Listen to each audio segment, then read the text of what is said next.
Hi everyone, ఈరోజు మనం 1 kg చేపలు తీసుకొని 2 నుంచి 3 సార్లుగా ఉప్పు వేసి వాష్ చేసుకొని పెట్టుకున్నాము. ఇంకా మనకు కావాల్సిన మసాలా 1/2 టేబుల్ స్పూన్ కారం పొడి వేసుకున్నాము, 1/2 టేబుల్ స్పూన్ ఉప్పు వేసుకున్నాము, ఇంకా ధనియాల పొడి 1 టేబుల్ స్పూన్ వేసుకున్నాము, చిటికెడంతా పసుపు వేసుకున్నాము. ఇవన్నీ వేసుకున్నాక జీలకర్ర వేయించుకొని పొడి చేసుకొని వేసుకున్నామని చిటికెడంతా, అల్లం పేస్ట్, ఇంకా తగినంత నిమ్మకాయ వేసుకుందామండి. ఇవన్నీ బాగా వేసుకొని కలుపుకోవాలండి. ఇంకా మనం ఫిష్ మసాలా వేసుకున్నాము, అది మనకు బయట షాప్లో దొరుకుతుంది.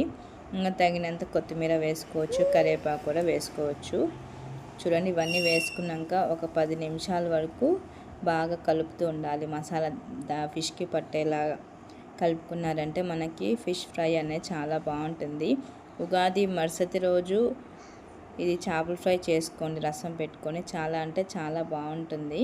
ఖచ్చితంగా ట్రై చేయండి. ఈ విధంగా నేను చెప్పినట్టుగా చేశారంటే ఒక ముక్క కాదు 2 ముక్కలుగా తినేస్తారు. చూడండి, ఈ విధంగా బాగా కలుపుకున్నాక మనం డీప్ ఫ్రిడ్జ్లో పెట్టేసామండి. ఒక 1 అవర్ డీప్ ఫ్రిడ్జ్లో పెట్టేసినారంటే సరిపోతుంది. ఈ విధంగా కలుపుకొని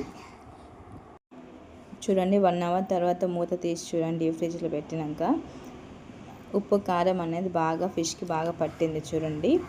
ఇంక ఇప్పుడు మనము బాగా కలుపుకుందాము. ఒక 2 నుంచి 3 నిమిషాల వరకు ఫిష్కి మనం మసాలా పట్టించాం కదా, నిమ్మకాయ పులుసు అంతా కింద ఉంటుంది. ఆ పులుసు కింద ఉంది కాబట్టి మనం బాగా 2 నుంచి 3 నిమిషాల వరకు ఇలా కలుపుకుందామంటే మసాలా బాగా పడుతుంది. ఇంక మనం స్టవ్ ఆన్ చేసుకొని పెనం పెట్టుకొని 1 టేబుల్ స్పూన్ ఆయిల్ వేసుకుందామండి. ఆయిల్ వేసుకున్నాక ఇలా స్ప్రెడ్ చేయండి. చేప అనేది బాగా ఉడుకుతుంది. ఒక 10 నిమిషాలు మీకు ఫిష్ ఫ్రై అనేది రెడీ అయిపోతుంది. ఈ విధంగా వేసుకోండి. బాగా మంచి పెద్ద పెద్ద ముక్కలు అండి ఇవి, కొరమేల చేప. ఇంకా మనం చేపలు వేసినాక మీడియం ఫ్లేమ్లో పెట్టేసి మూత పెట్టేసేయండి. అంటే నూనె వేసాం కాబట్టి పక్కన చిక్కలకుండా బాగా ఉంటుంది, మీద పడకుండా. ఇంకా ఒక 10 నిమిషాలు అవి వేగిన తర్వాత ఇలా తిప్పించుకోండి. అంటే నూనె అనేది బాగా పడుతుంది, చేపలకి బాగా వేగుతుంది. ఈ టేస్ట్ మటుకు చాలా అంటే చాలా బాగుంటుందండి. తిప్పించినాక మళ్ళీ మీరు మూత పెట్టేసేయండి. చూడండి, మూత తీసి చూడండి, కింద చేప అనేది బాగా వేగుతుంది. మీకు తెలిసిపోతుంది చూడండి, చేప అనేది ఉడుకుతుందా లేదా అనేది తెలిసిపోతుంది చేపను చూస్తేనే.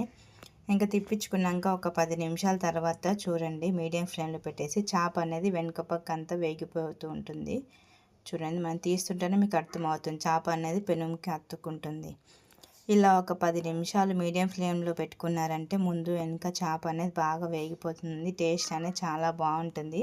ఇది ఖచ్చితంగా ట్రై చేయండి. ఈ చేపల ఫ్రై రసంలోకి బాగుంటుంది. ఇంకా మనం మిగతా చేపలన్నీ కూడా అలానే ఫ్రై చేసుకుందామండి. చూడండి, బాగా చేపలు అనేది బాగా వేగిపోయాయి.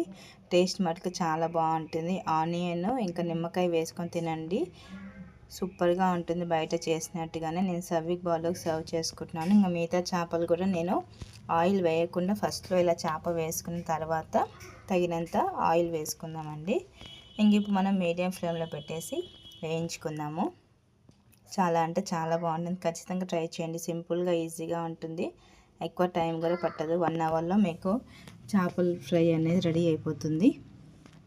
చూడండి, ఈ విధంగా వేయించుకున్నారంటే చాలా బాగుంటుంది. ఈ చేప కూడా బాగా వేగిపోయింది. 1 kg ఫిష్ మనం ఫ్రై చేసుకుందాము. ప్లేట్లోకి సర్వ్ చేసుకుంటున్నాం. చూడండి, ఎంతో రుచికరమైన చేపల ఫ్రై అండి. చాలా అంటే చాలా బాగుంటుంది. ఆనియన్స్తో సర్వ్ చేసుకొని నిమ్మకాయ వేసుకొని కొత్తిమీర వేసుకొని టేస్ట్ చేయండి. నేను చూపిస్తున్నాను చూడండి, చేప కొంచెం తుంచుకొని బాగా వేగిపోయింది చూడండి, మెత్తగా. ఎంతో రుచికరమైన చేపల ఫ్రై అండి. ఖచ్చితంగా ట్రై చేయండి. ఆనియన్స్తో తింటూ ఉండండి, నోరు ఊడుతూ ఉంటుంది, చాలా బాగుంటుంది.